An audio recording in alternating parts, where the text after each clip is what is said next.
up, you guys? It's Joelle. Welcome back, and here with my friend Molly. Hello. You guys might be wondering where we are.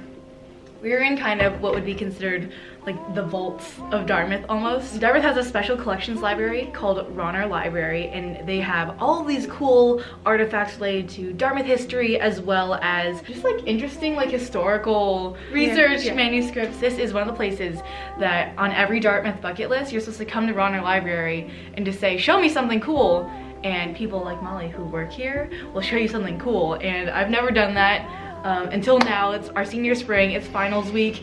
Thank you, Molly, for taking time to film this with me. Of course. We're both like sick and sleep deprived, but thriving. And I want to show you guys a little bit of what's inside this dope, huge building. So I've been working here at Rauner since my freshman fall. I do like lots of everything. A lot of it is sort of more boring, but I also like interact a lot with the Dartmouth, which is the school newspaper that has been around for like decades, like centuries. So I'm able to sort of read Dartmouth's history from like the 1800s and like sort of what the news was then, which is really cool. Crazy. Yeah, as Joelle was saying, we have sort of everything. A lot of it is specific to Dartmouth history. We have files on every single alum.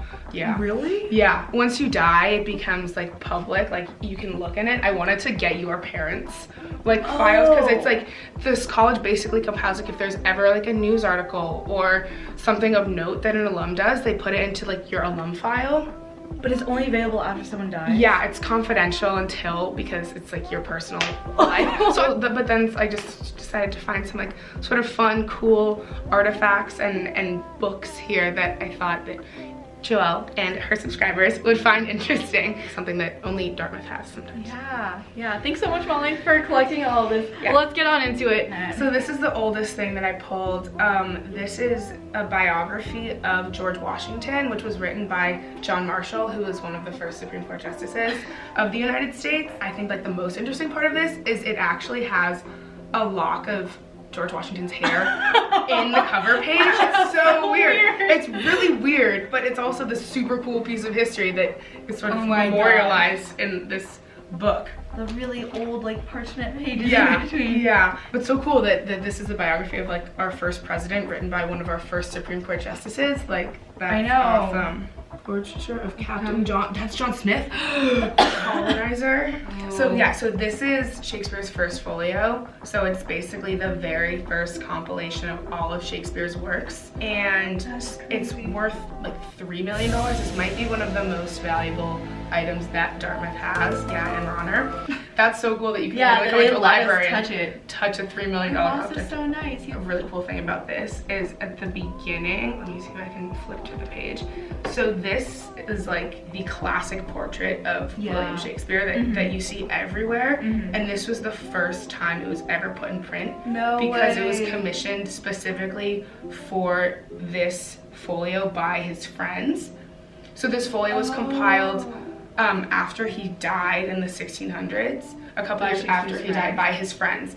Oh, could he but have drawn his wit as well in brass as he had his face? So basically saying the engraver or whoever did this picture did such a good job of sort of portraying what Shakespeare actually looked like. They're saying if only he could also have portrayed in this picture how brilliant and witty Shakespeare was, I guess.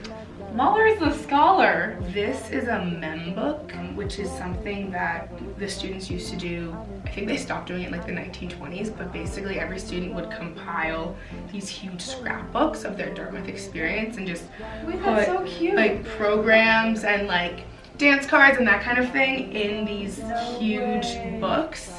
And so we have records of their lives too. So this specific alum is Mr. Howard Lines. Probably don't know who that is, but he was actually on board the Titanic. So we have the original ticket, like Titanic ticket, as well as the telegraph that he sent to his mom telling her that he was alive and that he had survived the sinking of the Titanic, which is just such a cool piece of history. Dartmouth is sort of involved in these crazy catastrophes, I guess, in history. These mem books have football programs from like the 1800s and pictures of like right here, there's like a picture of a guy jumping, pole vaulting, like that kind of thing. He was also Phi sorority. Ooh. Washington Country Club. This is it's like his dance card. Oh my god. Yeah, there's like look at all those dances. ladies. Wait, they write down who they dance with? Yeah. That's what these are. So archaic. Oh my gosh. That's so funny. Wow, there's a lot of dances. Popular guy, Mr. Lines. Clearly. Yeah. Makes me think that like we should make scrapbooks. I know. I would do this, but everything is like online now. I know. Oh my god, is this the first like request? So this is a horn. My boss compares it to like a vuvuzela. So there used to be this thing on campus called horning. What? Where if, usually it was like for faculty members or like professors, if they did something that like frustrated you or like pissed you off, you would go outside of their house and just blow this horn.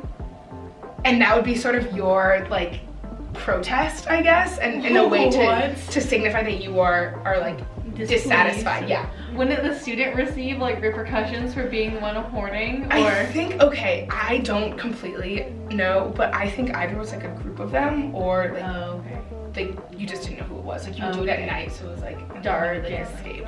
Yeah, so this was confiscated. That's why Rauner has this, because it was confiscated from a student in like the 80s, I think. We think it's a bequest just because it has so many names on it, and it says it like says 1900 right here.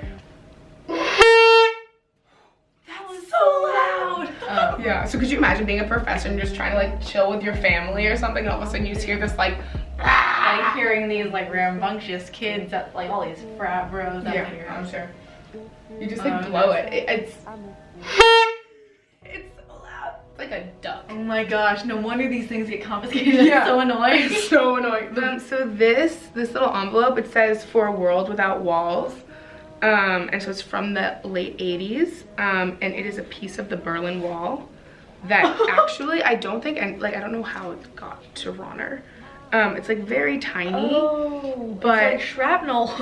Yeah, it really it's like a piece, like a tiny little like nugget. I think it's super cool that like this part of history is sort of memorialized here, because it's so removed from Dartmouth but so like important in our history. Like I think that you did a video on this, but Animal House is based on AD, which is a frat at Dartmouth. It's AD, right? Yeah, which is a frat that is no longer recognized. A derecognized, relatively empty building. Yeah, so this is like the original manuscript of Animal House. Oh my goodness, signed. So shook. Signed by the entire cast and like the producer and the director and everything. And it came with this note from the director, John Landis.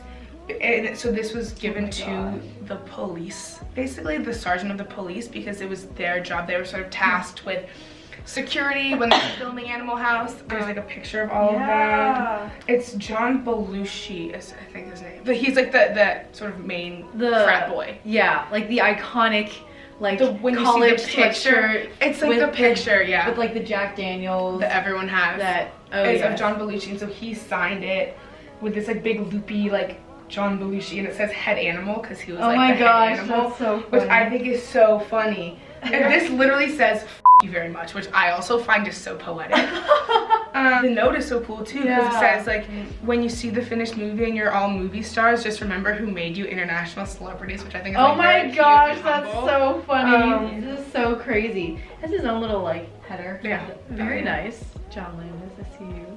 Just shows how important Dartmouth is in pop culture, basically. Truly, okay, so many college movies base their architecture or their Greek life or like something off of Dartmouth just because it's like kind of iconic how absurd it is. But yeah, that is all we have for you guys today. I hope you guys enjoyed seeing a little bit about the fun stuff that Dartmouth collects here in Rauner Library, as well as just, you know, learning a little bit about some of the quirks of Dartmouth history or Dartmouth culture. Thank you, Maulers, for showing me everything. Yeah, this was so much fun and like so interesting. Yeah, if any of you guys are ever visiting or while you're students here, like definitely be sure to come through. Molly will sadly no longer be working here. No. By the time this video goes up, it'll be like past graduation already, y'all. Oh my god. Maybe Rauner will archive this video one day. So I hope you guys enjoyed. Thanks so much for watching, and peace.